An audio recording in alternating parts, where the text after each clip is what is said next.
My name is Sangeet, and today I want to tell you something.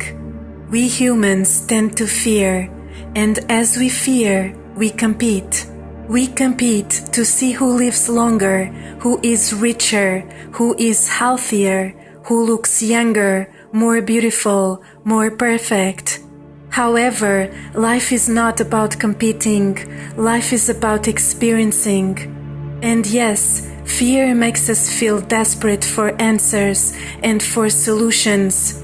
It makes us want to be and to live better and longer, preferably even forever.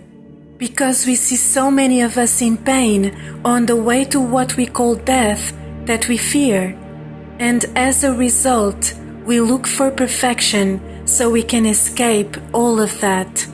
But life is not a race or a competition to see who lives more, who lives better, who lives happier. Life is not about any of that. Life is magical and eternal, and this here on earth is just a tiny bit of what life is.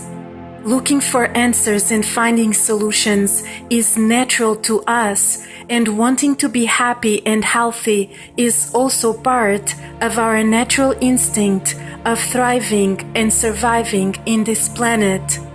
But this doesn't mean that we should turn this into an unhealthy mental game that instead of bringing peace and harmony between each other, it brings conflict and imbalance. We don't know everything. We may not know anything at all. What makes us think that spending more time in this planet is even something good? What makes us think that looking in a certain way or having a certain amount of money matters that much?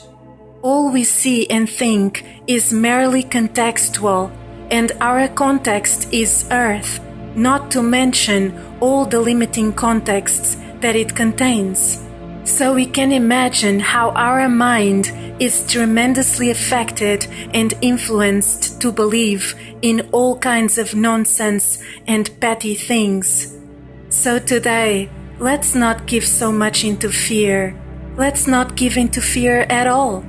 Let's elevate ourselves and see beyond.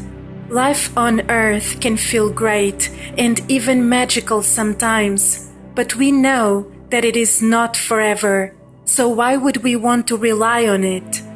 None of us wants to suffer, yet we live in denial, insisting on something that is so limited, which only makes us suffer even more. Let's calm our hearts and our minds by being at peace with how everything functions and by accepting the natural course of life. Just because we don't understand it, it doesn't mean that we should force it to be different. Nobody stays here forever anyway. We all come, we all go.